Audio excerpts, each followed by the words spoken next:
What's going on, everyone? Chris here, Maston Fabrication, and we're playing in the shop again tonight.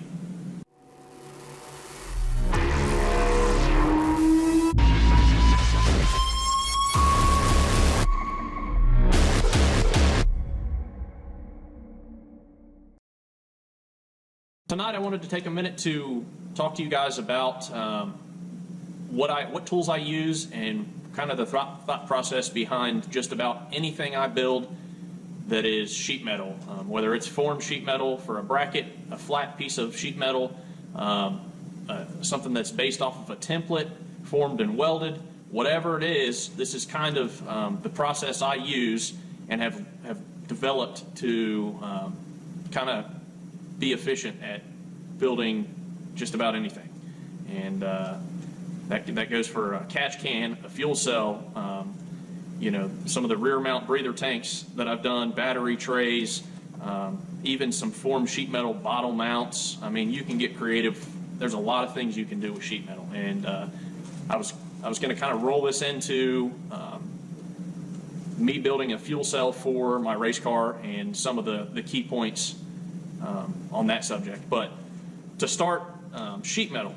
So for those of you who haven't got to mess with sheet metal much, it comes in various different thicknesses, different types of material, different grade of each type of material, and typically, consumer-wise, you can buy it in like 48 by 96, or which is 4 by 8 or 5 by 10 sections.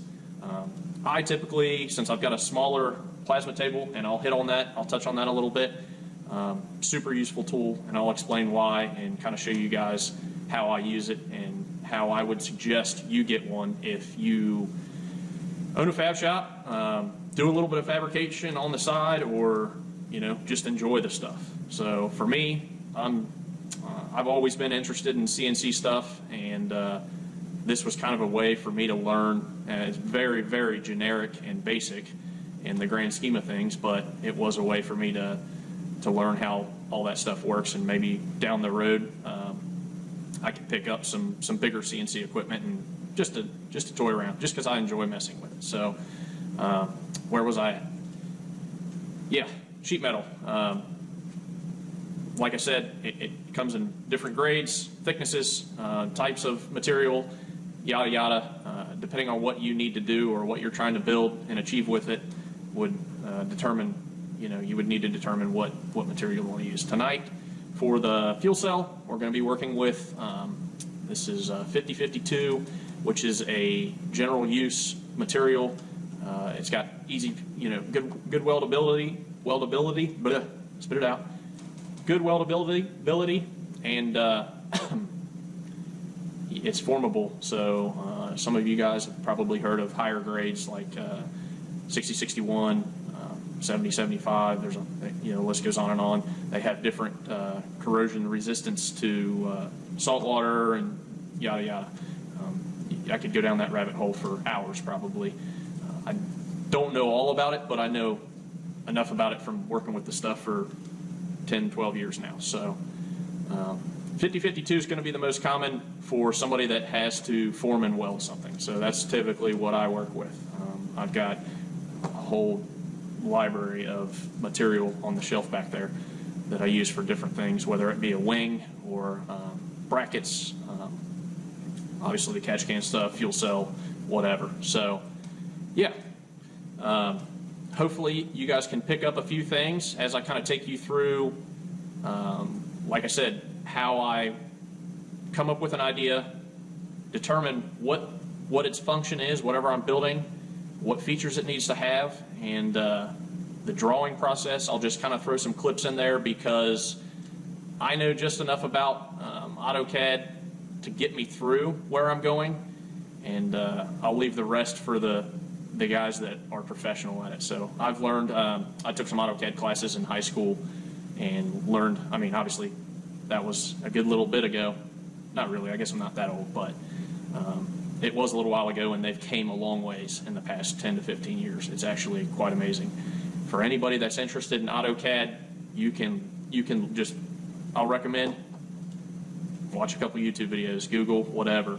There's a lot of free software out there, and it's quite unbelievable what you can do with it. So, all right, here we go. I'm going to kind of walk you guys through and show you some clips first and foremost here on my little sketch pad, what I jot down, and then we'll roll into the computer stuff, and then buzzing the stuff out on the plasma table and forming it up and kind of going from there. So if you like the video, give me a thumbs up. If you're not subscribed, definitely do that. And if you have any suggestions on things you'd like to see, if you think I'd do it, I probably have done it.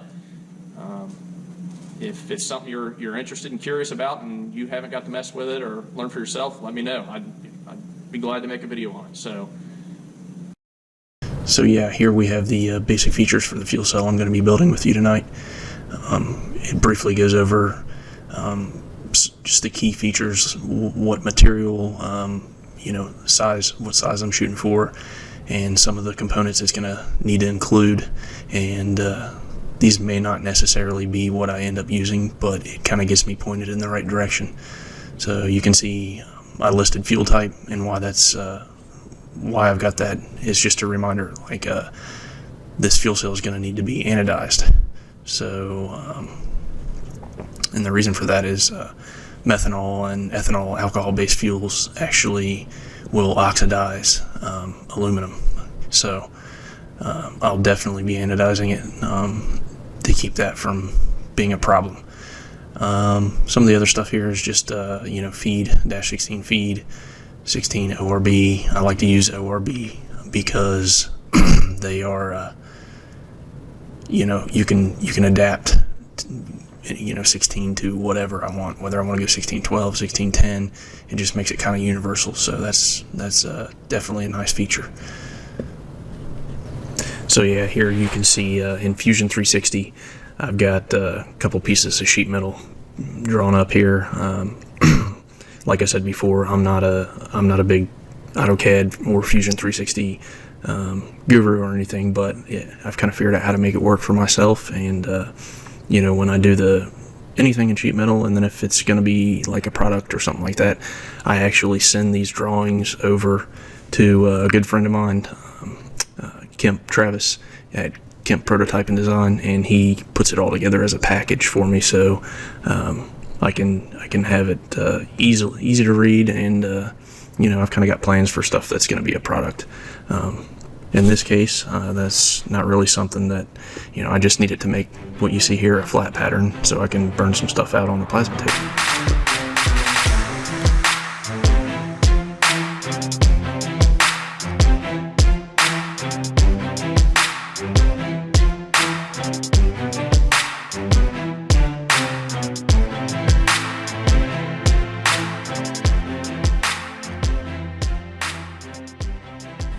All right, so we've got the fuel cell all buzzed out, formed up,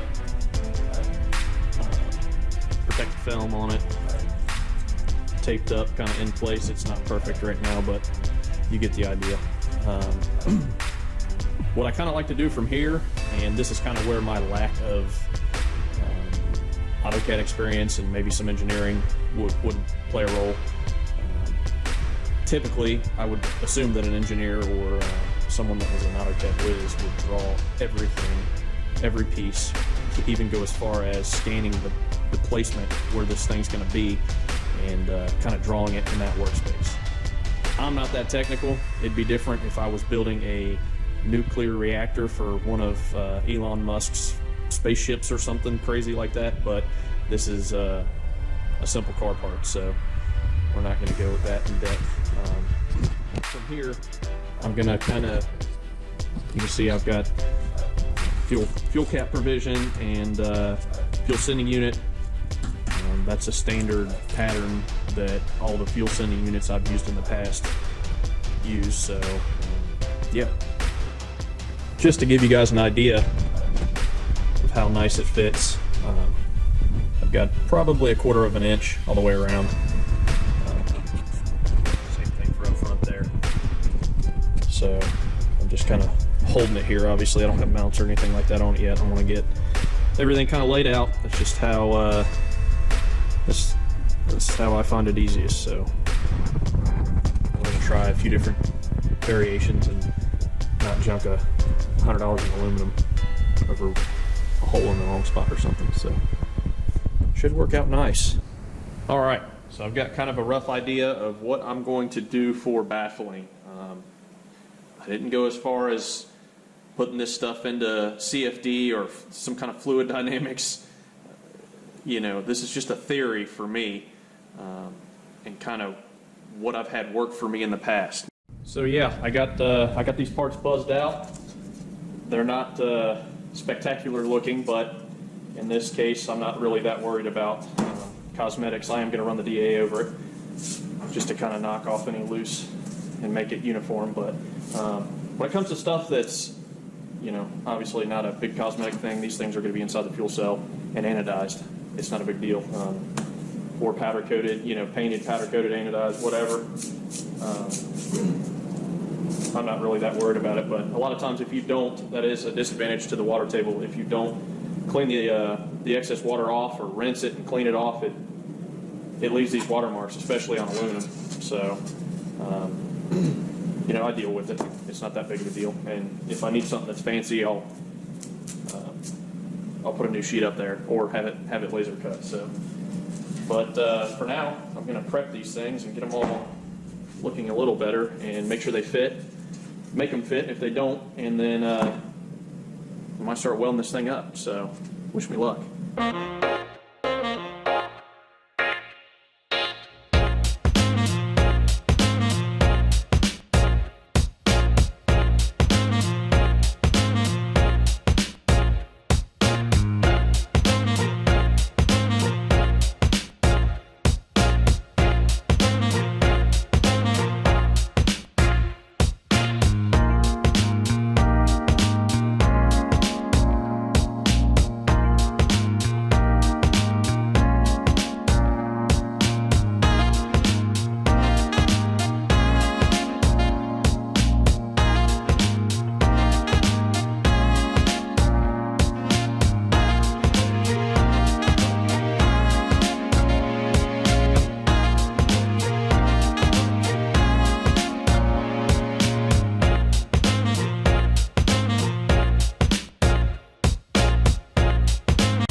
Shut up and sit down.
started to lay out where I want my fuel feed, return, drain, bungs to go.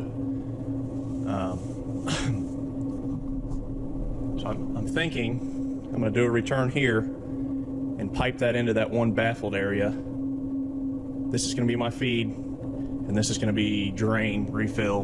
I'm not really sure how that's going to work out. Like I said, if I do drag week, I'm going to probably have some kind of fuel cell in the trailer and a pump. That way I can fuel this thing up or pull the fuel out of it quickly if I end up going that route where I need to change fuel types. So, yeah, you can kind of get an idea of why that fuel cell was that shape, you know. So I think I'll end up having hard lines up to about here, and if I've got the room, maybe here and here, I'll do AN lines after that. But I'd like to do hard lines all the way out. I haven't decided. You know, stainless is kind of heavy, so I don't know if I'll do aluminum if I can get them in there and anodize them, or how I'll do it. I'm not 100% sure yet, but I've got to make a decision soon. So if anyone has any suggestions, I definitely appreciate it. I'd rather do hardline just because it's a cleaner, nicer install, but the old car had AN hose all the way back, so I'm not opposed to it. I think there are some NHRA rules that state that you're not supposed to really do that, but I don't think they enforce it, so roll with it. Starting to come together. Get some paint on this sucker after I get it all tabbed out, and I'm gonna wrap it for this year. It's definitely getting paint. I'm a paint kind of guy. I like clean, smooth. I know it's a race car, but I'm definitely a paint guy. It's just with the time constraints and my goal of having this thing ready for March is kind of what I'm shooting for. Paint's not an option right now because it needs some body work. So I'll do some of that just before I wrap it, but I won't get carried away, and it'll save me a lot of time to begin with. So.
So yeah, here we go. We've got a 1.5 inch, I think it's like 039 wall tubing I use for the breather tanks. Sometimes I'll use this stuff for hard line, you know, radiator lines, water pipes, stuff like that. Kind of works great for a lot of things. In this case, it's going to be my return, help kind of direct the fuel back to this rear, like I was talking about before, into this rear area to keep the fuel where it's needed. So when I run this thing down, you know, a third or a quarter of a tank, if I need to, going down the track, the fuel will hopefully be back here where the pickup is, not directly over it. There's a baffle, you know, between them, so that'll help keep, you know, any aerated fuel or anything that might make it back here from hopefully making it to the pickup. So yeah, we'll keep moving forward here. I'll show you guys how I'm going to weld this, and we'll move on to a few of the other fittings and maybe get the tank tacked up and some mounts put on it. Right now I'm waiting on the correct filler material. So, not sure if I talked about that before. This is 5356, I want to say. Yeah, this is 5356, which will anodize, but and it would probably work fine in this application. I think it's only good to around 150 degrees though. I was kind of wanting something that was in 150 plus, so I think 55, 56 is actually what I need to have. I don't want to question it, so I'm gonna go ahead and get some coming, and I'll tack it up with this, and then go back and finish weld the majority of this with that 55, 56. Well, there it is. Kind of give you an idea. Got it tacked in there. There's a slot. The slot's facing the bottom. Plug a couple holes in here. There's already a couple reliefs down in the corner there you can see, so that'll allow the fuel to go in this center area where my little trap door is, and the feed for the mechanical fuel pump will be connected. Well, here it is. I'm gonna get it tacked up here and set in place, figure out what I'm gonna do for mounts, and I've got a few things that I need to finish back here on the car. I'm gonna add some bars for a parachute mount. I'm probably gonna get a little carried away, because if I'm pulling a trailer with this thing, it needs to be kind of strong back here. So let me get some of this stuff out of the way. But I've got it laid out where I'll have plenty of room behind here for kind of a, I'll call it a receiver. I'm not actually going to put a real receiver on here. Who knows? Maybe I will, just to say I have a receiver on my race car. But it'll be tube from here to here. Same thing on this side. Fuel cell won't sit on that, but it'll sit right above it. So that'll kind of give me a little extra assurance so that thing can't fall out, and not that it ever would. And it also will serve a purpose in keeping this from trying to move left to right when pulling a trailer, and give support to that bar there where the parachute mount and whatnot's going to be. So